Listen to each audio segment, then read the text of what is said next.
ನೀವು ಬಾಕ್ಲಿ ಯಾವಾಗ ತೆಗ್ದೇ ಇರ್ತೀರ ಇದನ್ನ? ನೀವು ಅವಾಗ ಅವಾಗ ಮುಚ್ಚಿರ್ಬೇಕು. ನಿಮ್ಗೆ ಅವಶ್ಯಕತೆ ಇದ್ದಾಗ ಮಾತ್ರ ತಗೊಬೇಕು ಅದನ್ನ. ಇಲಿಗಳು ಹುಡ್ಕೊಂಬರೋದು ಈ ಹಾವುಗಳು. ಟಿವಿ ನೋಡ್ತಾ ಆಯ್ತು ಹಾವು ಈಗ.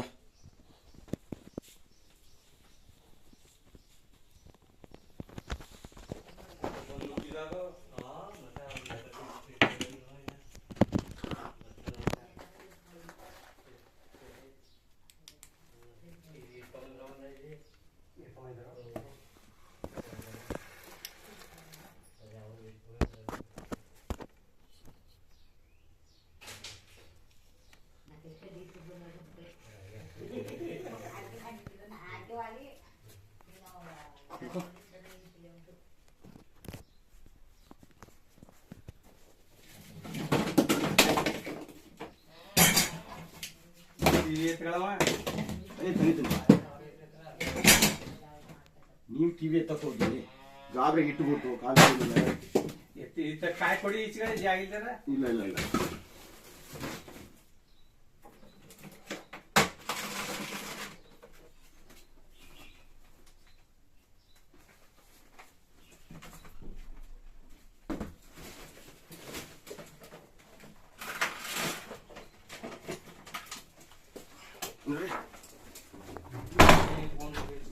ಕಾಲಿ ತಗ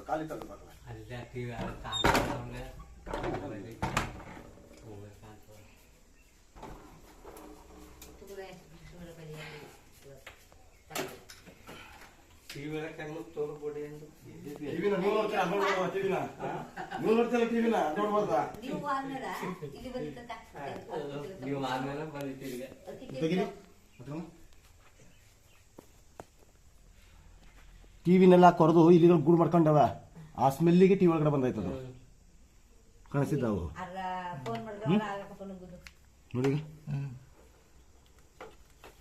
ಈಚೆ ಕಡೆ ಇಷ್ಟದ್ ನೋಡ್ರಿ, ಈಚೆ ಕಡೆ ಕೂತದಲ್ಲ ಭಯ ಅಲ್ಲ ನಿಮ್ಮ ನೋಡಿದ್ಮೇಲೆ. ಅದಕ್ಕೆ ಹೊಡಿತಾರ ಭಯ ಇರ್ತದೆ. ಪ್ರಾಣಿ ಅಲ್ಲ.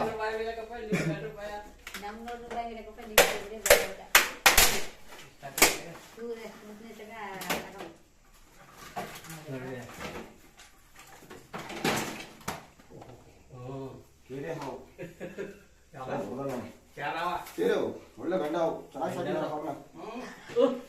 ನಿಮ್ ಮನೆಗಳಲ್ಲಿರೋಂತ ಇಲಿ ಮತ್ತೆ ಈ ಹಳ್ಳಿ ಪಕ್ಷಿಗಳು ಏನೇ ಇದ್ರು ಖಾಲಿ ಆಗ್ತವೆ. ಮನುಷ್ಯ ಮೇಲೆ ಅಪಾಯಕಾರಿ ಅಲ್ಲ ಇದು. ಯಾರು ಏನ್ ತೊಂದರೆ ಮಾಡಲ್ಲ. ದೋಡ್ಬಿಡ್ತದ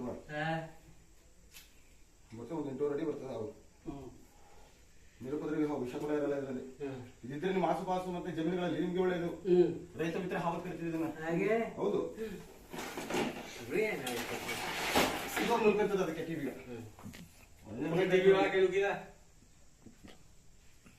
ಈಗ ಸೆಡ ಗಿಡ ಎಣೆ ಇರ್ತದೆ. ಎತ್ತವಂತ ಹಾವು ಅಂದ್ರೆ ನಾಗರ ಹಾವು. ಒಂದ್ ಕಪ್ಪೆ 2 ಕಪ್ಪೆ ನುಂಗಿದೆ. 2 ಕಪ್ಪನ ಕಳಿಸ್ಬಿಟ್ರಿ. ಅದೇ ಕತ್ತಿ ಇರೋದು.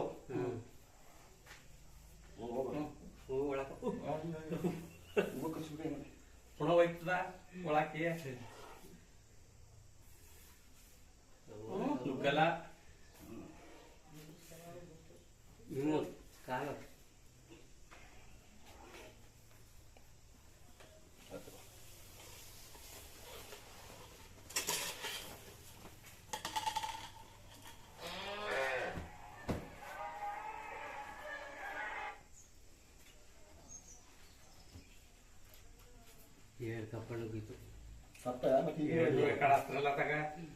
ಇಲ್ಲ, ಅದು ಬೈಕ್ ಇಲ್ಲ ತಪ್ಪಿಸ್ಕೊಳ್ಳೋಕೋಸ್ಕರ ತನ್ನ ದೇಹ ಸರಾಗ ಮಾಡ್ಕೊಳ್ಳೋಕೋಸ್ಕರ ಬೇಗ ಬೆರಿಬೇಕಲ್ಲ ಒಳಗೆ ಹೋಗ್ತಾರೆ. ಇನ್ನೊಂದಿಲ್ಲ ನೋಡಿ. ಆದಷ್ಟು ಇದಕ್ಕೇನಾದ್ರು ಸೊಳ್ಳೆ ಇಲ್ಲ ಬಿಸ್ತಾರ ಹಾಕ್ಸ್ಬಿಡಿ. ಡಬಲ್ ಡೋರ್ ಬರ್ತದೆ, ಸೊಳ್ಳೆ ಬಿಸ್ತಾರ ಯಾವಾಗ ತೆಗೀರಿ. ಅದನ್ನು ಕ್ಲೋಸ್ ಮಾಡಿ. ಗಾಳಿ ಆಡ್ತಾ ಇರ್ತದೆ, ಒಳಗಡೆ ಏನೂ ಹೋಗಲ್ಲ. ಆ ತರದ ಹಾಕ್ಸ್ಕೊಂಡ್ಬಿಡ್ಬೇಕು ನೀವು. ಆಗ ನಿಮ್ಗೆ ಸೇಫ್ಟಿ. ಆಯ್ತಾ? ಆ ಇಲಿಗಳು ಬರಲ್ಲ. ಕಬ್ಬಣದ ಜಾಲದ ಹತ್ರ ಬರ್ತದೆ, ಸೊಳ್ಳೆ ಮೆಸ್ಸು ಅಂತ ಕರೀತೀವಿ. ಅದನ್ನ ಹಾಕ್ಸ್ಬಿಡ್ಬೇಕು ನೀವು. ಆತರ ಮಾಡಿದ್ರೆ ಒಳ್ಳೇದು. ಹಲೋ, ಹಲೋ, ಯಾವ ಬಸಪ್ಪ ಹೇಳಿ? ಜತ್ರ ಮನವಗಡೆ ಆಯ್ತಾ? ಅವು ಮನವಗಡೆ ಐತೆ ಇಲ್ಲ ಆಯ್ತಾ?